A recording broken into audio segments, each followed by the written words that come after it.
Olá, sejam mais uma vez bem-vindas e bem-vindos ao nosso canal Aliteração. Gente, existe um assunto sobre o qual eu já queria falar há algum tempo, mas sempre tive receio de falar, porque o nosso canal começou em 2020, a gente já estava sob a égide do governo Bolsonaro, né? E o bolsonarismo é de uma ignorância sobre os mais variados assuntos, né? E as críticas que os bolsonaristas fazem a tudo que eles fazem, né? Todas as críticas que eles fazem são críticas vazias, críticas sem o menor sentido, absurdas, né? Sem o menor lastro na realidade. E como eu queria fazer uma crítica a algo, eu fiquei com medo de ser confundido, ficava com receio sempre de ser confundido com bolsonarista, porque eles também fazem críticas a esse algo. Mas as críticas dele, como eu já disse, são absurdas, idiotas, enfim. E agora que a gente já saiu do bolsonarismo, quer dizer, pelo menos saiu do governo Bolsonaro, apesar do bolsonarismo estar em voga aí, e é justamente por isso que eu resolvi falar, porque o assunto voltou à pauta, né? Agora, nos últimos dias aí, em virtude de algumas situações. Então eu resolvi, por conta dessa volta e das críticas vazias dos bolsonaristas novamente, eu resolvi me manifestar sobre isso. Vou fazer críticas, mas quero já, de antemão, separar as minhas críticas das críticas bolsonaristas, que são idiotas. Eu estou falando do quê? Eu estou falando da Lei Rouanet. Vamos falar sobre Lei Rouanet. Eu já apontei em alguns vídeos aqui no canal, né, que eu tenho críticas à Lei Rouanet, sempre tive críticas à Lei Rouanet. Mas é isso, né? Os bolsonaristas ficavam sempre com essa coisa de porque mamando nas tetas da Lei Rouanet, não sei o quê, acabou, para justificar a total ausência de políticas públicas na área da cultura durante o governo Bolsonaro, aliás, a total ausência de políticas públicas em qualquer área, né? A única política pública que o governo Bolsonaro fez foi destruir o Brasil. Mas enfim, para justificar isso, eles ficavam, acabou, não tem mais. E realmente a Lei Rouanet praticamente não funcionou durante o governo Bolsonaro, né? E agora, com a volta do Ministério da Cultura, eu acho que seria interessante a gente debater, voltar a debater com seriedade a Lei Rouanet. Principalmente porque existem pessoas como eu que têm críticas à Lei Rouanet, mas críticas fundamentadas, né? Fundamentadas numa ideia de política pública para a cultura, enfim, em análises da própria lei como um todo, que tem, como toda lei tem seus defeitos, enfim. E por que eu resolvi falar agora? Porque é isso, como eu disse, já há alguns dias surgiu de novo aquela coisa de porque a Cláudia Raia foi autorizada a captar 5 milhões pela Lei Rouanet e o Ministério da Cultura está querendo destinar R$ 1 bilhão para a Lei Rouanet e voltou, e aí os bolsonaristas começaram, voltou a mamar na teta, não sei o que, aquelas besteiras que eles sempre falaram. Tudo bem. Eu não vou defender a Cláudia Raia, até porque eu nem gosto muito dela, porém uma coisa é certa, a Cláudia Raia não está fazendo nada de errado, ela não está fazendo nada de ilegal, ela não está fazendo nada de errado, certo? Ela apresentou um projeto no Ministério da Cultura, o projeto foi aprovado, ela teve aprovação para captar recursos e pronto. Se o projeto custa 5 milhões, se o projeto é supervalorizado ou não, aí é uma outra história, tá? Que essa é uma das críticas que eu quero fazer, mas não em relação à Cláudia Raia em si, nem nada. Ela não fez absolutamente nada de errado, tá tudo certinho, tudo bonitinho, foi aprovada, ela vai captar recurso, vai conseguir recurso, vai fazer o projeto, nada de errado. Até aí, nada de errado, tá? Então eu não vou conseguir fazer aqui todas as críticas que eu tenho à Lei Rouanet, porque eu tenho uma mania, né, na área da cultura, como eu sou militante da cultura, participo de conselhos de cultura aqui em Guarulhos, enfim, conferências, fóruns e tudo mais, eu tenho o hábito de pegar, quando vem uma regulamentação, um edital, uma lei, um decreto, enfim, qualquer coisa assim, um regimento. Eu sou o tipo da pessoa que vou ler artigo por artigo e vou anotando aquilo que eu acho esquisito em cada um dos artigos, em cada um dos parágrafos, para nas instâncias corretas, nos fóruns de debate e tudo mais, debater com as pessoas essas observações que eu faço para modificar ou não. Às vezes eu consigo convencer as pessoas e aí a gente modifica o regimento, enfim, o decreto, né? Modifica o decreto, não porque aí dependeria de, né? Mas a gente propõe modificações no decreto, enfim. Às vezes não, né? Às vezes continua tudo como está e está tudo certo. Faz parte do jogo, né? A gente debater politicamente, enfim. Mas eu tenho esse hábito e eu não vou conseguir fazer isso aqui nesse vídeo com a Lei Rouanet, porque, né, não vou pegar artigo por artigo, até porque não tem, eu não discordo de todos os artigos da lei. Mas eu quero deixar claro que a minha discordância da Lei Rouanet, ela tem um fundo, primeiro um fundo ideológico, né? Eu não vou ter medo de usar essa palavra não. Ideológico no sentido de qual é a ideia que eu tenho de política pública da cultura e da própria cultura. E isso não é segredo para ninguém que acompanha aqui o canal, porque eu já falei, para mim a arte é um bem público, ela tem que ser de fomento direto do Estado e tudo mais. Então eu não concordo com a existência de uma lei de renúncia fiscal, seja ela qual for. Então assim, o princípio da lei de renúncia fiscal, para mim já está errado, né? Já está errado, tá? As políticas públicas da cultura, para mim, têm que ser desenvolvidas num outro âmbito, e a gente está falando de fomento direto e tudo mais. Mas eu não vou aqui pregar a revogação total da Lei Rouanet, porque eu acho que para a gente revogar a Lei Rouanet, a gente precisaria ter um debate mais profundo sobre política cultural, sobre o Sistema Nacional de Cultura, que é uma coisa muito boa, enfim, todas essas coisas, tá? Então, já que eu não vou pregar aqui a revogação da Lei Rouanet, eu quero chamar atenção para dois pontos que eu discordo. E por que eu quero chamar atenção para esses dois pontos que eu discordo? São os únicos pontos que eu discordo da lei? Não, existem outros. Mas esses dois, para mim, são talvez os mais graves da lei. Para mim, são as maiores distorções que a lei tem. E eu quero fazer a crítica a esses dois pontos e já apresentar uma proposta de solução para abrir um debate. Então eu gostaria muito que pessoas ligadas à cultura nos mais diversos entes da federação, municípios, estados e no governo federal e tal, quem pudesse assistir a esse vídeo, é óbvio que eu sei que não vai chegar a tanta gente assim, mas eu conto com cada uma de vocês e com cada um de vocês para fazer esse vídeo chegar longe, porque eu quero fazer a crítica a esses dois pontos e apresentar uma proposta de solução, né, que poderia ser levada a um debate. Então eu quero iniciar realmente um debate sério a respeito da Lei Rouanet, tá? E quais são os dois pontos? O primeiro ponto, e que para mim é uma das principais críticas que eu tenho à lei, é a seguinte. A lei funciona da seguinte maneira. Então a empresa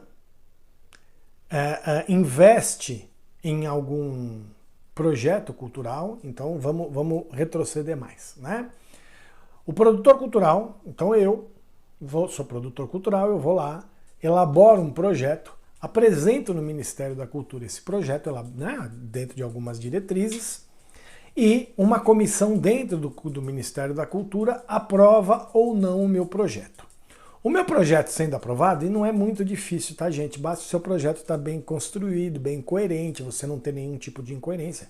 Eu já tive alguns projetos aprovados pela Lei Rouanet, tá? Apesar de nunca ter conseguido captar recursos, né? Então eu nunca montei nada financiado com recursos da Lei Rouanet, porque eu sempre tive dificuldade em captar recursos. Mas essa é uma outra história.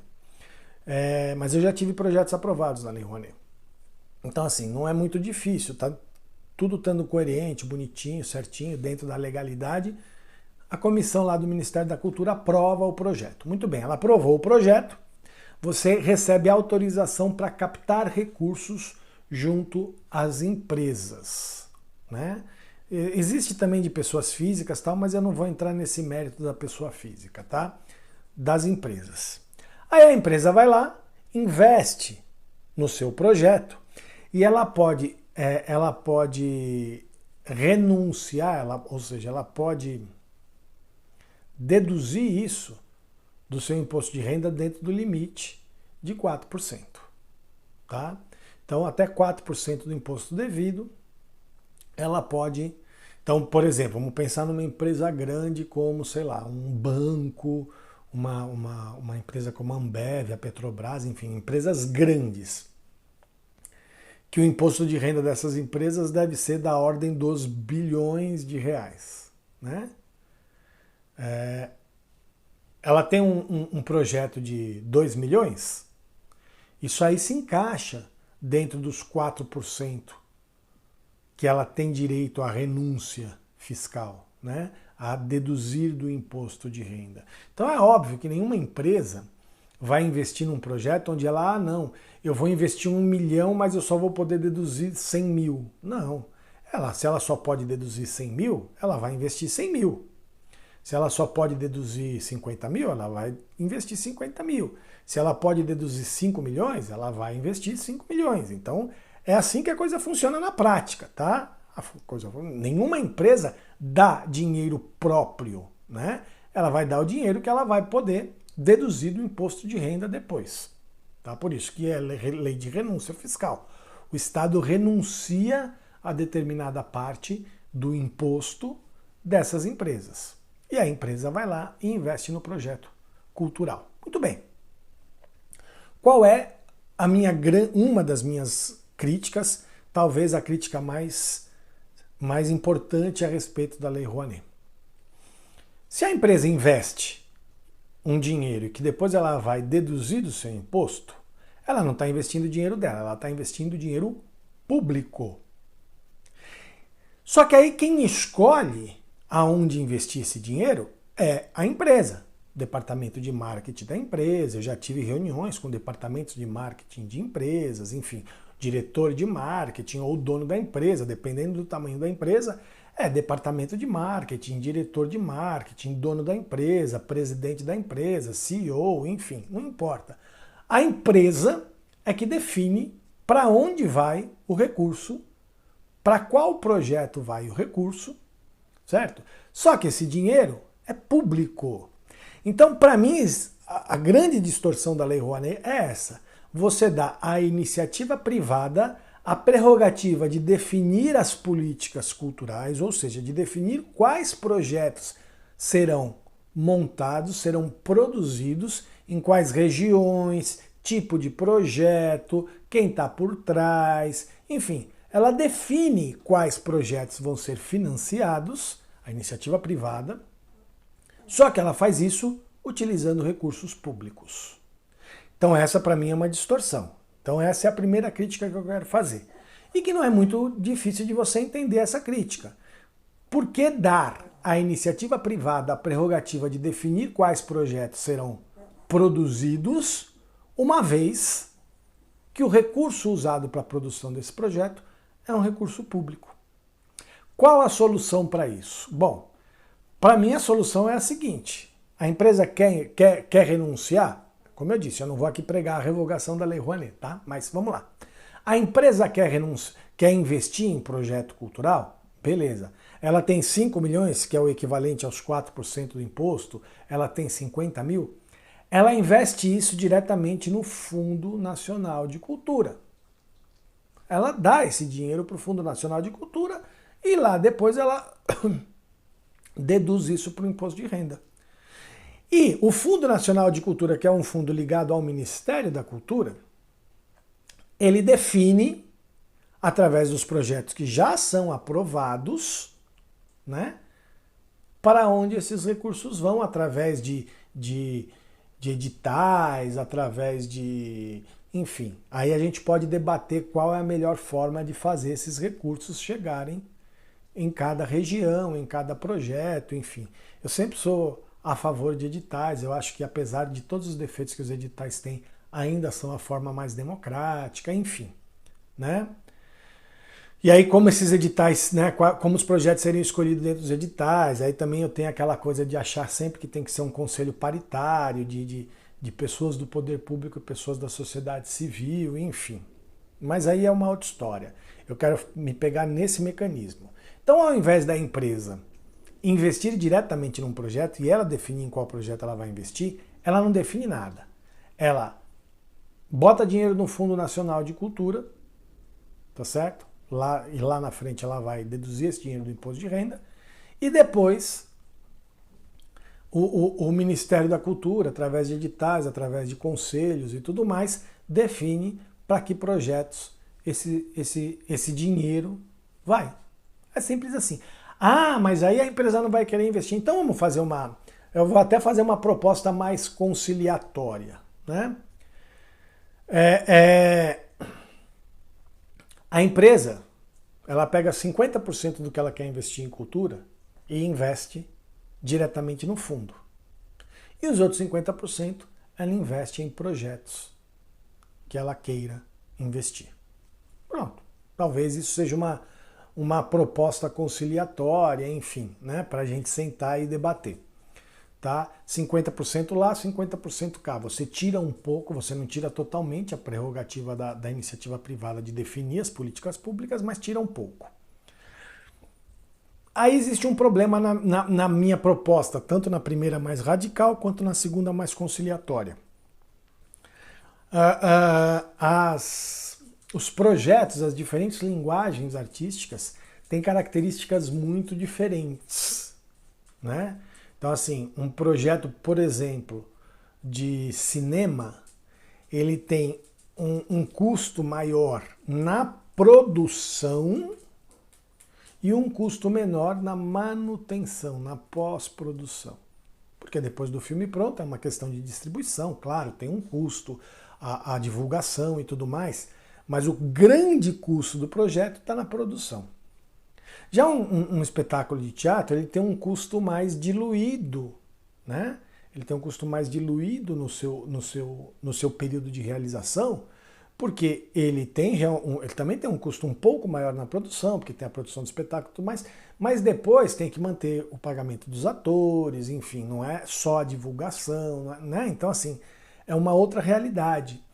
Então, assim, eu sei que existem realidades diferentes para cada tipo de projeto, e isso pode afetar o custo. Logicamente, um filme ou um espetáculo de teatro, que são obras coletivas, são muito mais caros, por exemplo, do que a produção de um livro, né? Eu entendo. Então, como fazer para diferenciar? Aí vai todo o recurso para o Fundo Nacional de Cultura, aí esse conselho que vai definir para quais projetos, ou o edital que vai definir quais projetos, vai colocar em disputa um livro com um espetáculo de teatro, com um filme. Essa solução é simples, né? Esse dinheiro vai para o fundo setorial, né? Para os fundos setoriais, ele não vai para o Fundo Nacional só, ele vai para os fundos setoriais, e quanto vai para cada fundo setorial, aí vai de acordo com a demanda dos anos anteriores, aí pode ser feita uma série de pesquisas, demandas regionais, demandas de anos anteriores, densidade populacional, enfim. A gente tem elementos, a gente tem dados estatísticos que podem ser usados como parâmetros para definir quanto vai para cada fundo setorial. E aí pronto. Ah, o fundo setorial de audiovisual vai tanto, para o fundo setorial da literatura vai tanto, para o fundo setorial das bibliotecas, do patrimônio histórico. Aí a gente pega-se então, todo o dinheiro que é investido no Fundo Nacional de Cultura dilui-se para os fundos setoriais, com uma porcentagem, como eu disse, dentro de alguma elaboração estatística de dados, né? E pronto, né? E aí, tanto no caso de todo o dinheiro que a empresa financiar, depositar for direto para o fundo, ou nos 50%. Se no caso dos 50%, também tem isso, né? Os 50% que a empresa quer financiar, também não ser uma coisa, eu decido sozinho. Não. As mesmas porcentagens. Então, X% disso tem que ser na área de literatura, X% tem que ser na área de audiovisual. Quer dizer, você amarra um pouco a decisão da empresa, coloca um pouco a decisão da empresa na mão do poder público, enfim, e tudo mais. Então essa é uma proposta que eu acho que seria coerente. Claro, gente, essa proposta não é uma coisa que está totalmente pensada, perfeita. Se a ministra da Cultura me chama amanhã, eu tenho a solução perfeita para isso. Não. é uma solução que está sendo apresentada para debate, tá? Pode ser que outras pessoas enxerguem defeitos nessa proposta e eu estou aberto ao debate. Eu estou colocando essa proposta porque eu não quero só fazer a crítica, eu quero realmente apresentar uma proposta de solução para a gente ver se a gente consegue realmente debater com seriedade a Lei Rouanet e debater com seriedade outras políticas públicas para a cultura. Tá? Esse é o primeiro ponto. E o segundo ponto que eu quero criticar e que eu quero debater, e aí não tem muito o que falar, que para mim também é um ponto muito importante, é o seguinte, na lei existe uma obrigatoriedade de divulgação da empresa. Então a empresa vai lá, investe dinheiro público, define para que projeto vai, e ela tem o direito de ter propaganda de graça. Né? Propaganda, e é de graça, porque o dinheiro é público. Né? Então assim, aí a empresa vai lá, o Bradesco, anuncia, não sei o que, tal, né? Aquela coisa toda. E fica e é isso. Fica a empresa fazendo publicidade com dinheiro público. Isso também para mim é uma grande distorção da lei. Qual seria a proposta? Aí seria mais simples, né? Amarrada à minha proposta anterior. Se a empresa investiu no fundo, ela investiu, sei lá, 5 milhões no fundo. 1 milhão foi para audiovisual, 500 mil para as artes cênicas, 200 mil para a literatura, 1 milhão para o patrimônio histórico, enfim, tal. Pega-se anualmente as empresas que investiram nos fundos, né? E todas essas empresas vão ser divulgadas em todos os projetos do mesmo jeito. Fazer uma divulgação padrão de todas as empresas nos projetos que forem financiados. Então, por exemplo, a empresa colocou 1 milhão no Fundo Nacional de Audiovisual, a outra colocou 500 mil, a outra colocou 100 mil. Ah, não é justo que a empresa que colocou 1 milhão tenha a mesma divulgação que a que colocou. Claro que é justo, porque se 1 milhão é dinheiro público, 500 mil é dinheiro público, 100 mil é dinheiro público, é tudo dinheiro público. Então ninguém colocou nada a mais. Tá certo? É tudo dinheiro público. Então essas 3 empresas, os projetos de audiovisual que forem financiados com esse dinheiro do Fundo Setorial de Audiovisual vão divulgar dentro de um padrão estabelecido, debatido e tudo mais, essas 3 empresas. Pronto. Simples assim. Né? Você não privilegia nenhuma empresa, porque aí aparece aquele monte, aquela coisa... Tal. E tem um subponto nesse ponto aí, que é a questão de que a empresa tem direito a uma porcentagem de ingresso, por exemplo, no caso de espetáculo de teatro, enfim. Que eu não vou entrar nesse mérito, porque aí seria um terceiro ponto. Tá? Mas é isso, a questão da propaganda gratuita. Não pode. Vai continuar sendo propaganda gratuita. Vai. Mas aí é isso, gente. Então... Se é para não ter propaganda gratuita, vamos revogar a lei, enfim, porque é isso, na real, não precisaria de nada disso se houvesse fomento direto, né? No final das contas é dinheiro público de qualquer jeito. Mas, como eu disse, não estou aqui pregando a revogação da Lei Rouanet. Existe uma maneira de você padronizar e democratizar isso sem que isso seja uma moeda de troca da empresa, né? Na verdade, essas minhas 2 propostas têm como objetivo você tirar ou diminuir ao máximo das empresas o poder decisório e o poder de divulgar a sua marca, que muitas vezes a divulgação da marca acaba se sobrepondo até ao projeto financiado. Né? Ao ponto de alguns projetos já terem a marca da empresa. Então, assim, é isso, precisa se tomar cuidado. Você tirar da empresa esse tipo de poder, vamos colocar entre aspas, porque ela está lidando com dinheiro público, com recursos públicos.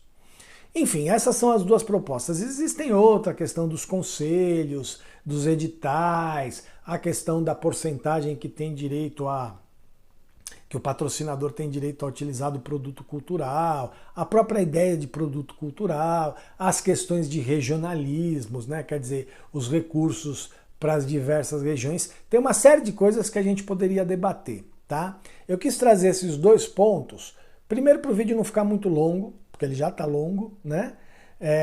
E aí nós faríamos um vídeo. A gente pode até fazer outros vídeos, ou então fazer um podcast, ou então fazer um debate ao vivo com outras pessoas, enfim, para falar de vários outros pontos da Lei Rouanet, tá? Mas é que eu acho que esses dois são pontos muito fundamentais para a gente repensar, começar um debate e uma reflexão sobre transformações que a Lei Rouanet precisa. Pode ser que lá no Ministério da Cultura já estejam fazendo isso, agora, né? Porque antes nem Ministério da Cultura existia. Então eu quero dar minha contribuição a esse debate público.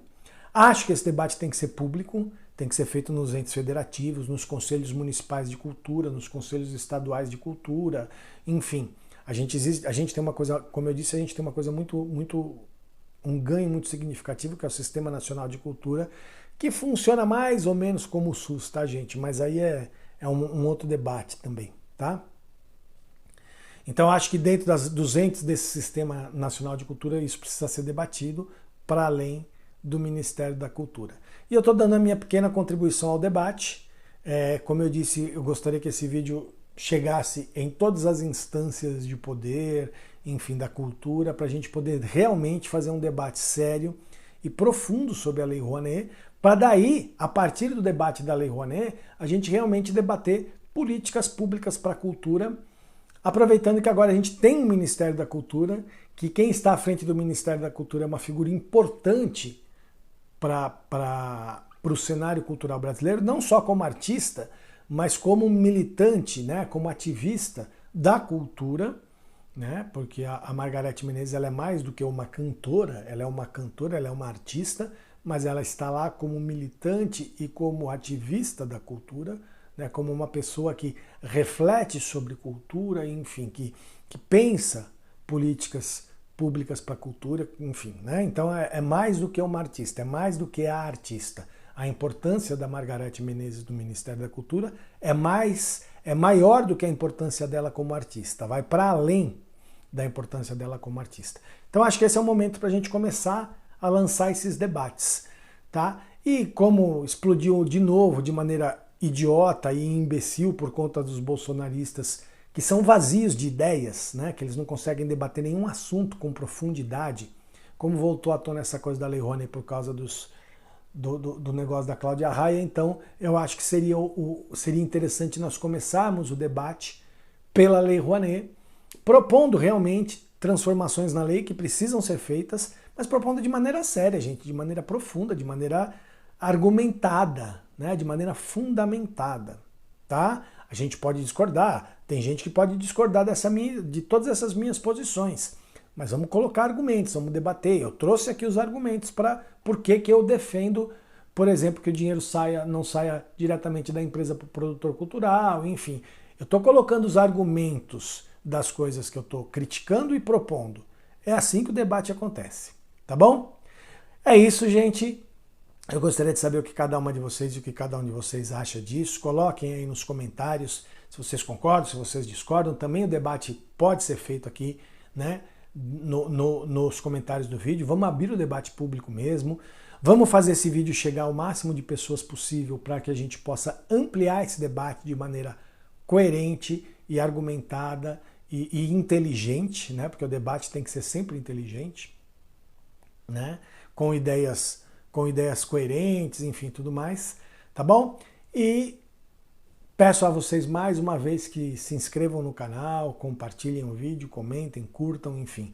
Se já se inscreveram no canal, chamem as pessoas para se inscreverem no canal. A gente aí está correndo aí para poder conseguir atingir a nossa meta de ter 1000 seguidores até o meio do ano, enfim. Vamos lá, né? A gente depende muito da ajuda de cada uma de vocês e de cada um de vocês, tá? Visitem nosso blog, nossas redes sociais. Quem quiser e puder, colabora com a nossa campanha do Apoia-se, né? O link está aí na descrição do vídeo. E lembrando que esta semana que começa agora é a última semana para quem quiser enviar textos para o 11º número da nossa revista Fluxos, tá? vai lá no blog, vê as regras lá do chamamento, tem até domingo para mandar, até o próximo domingo, para mandar os textos pra gente, tá bom? É isso, gente. Valeu, até o próximo vídeo. Tchau, tchau.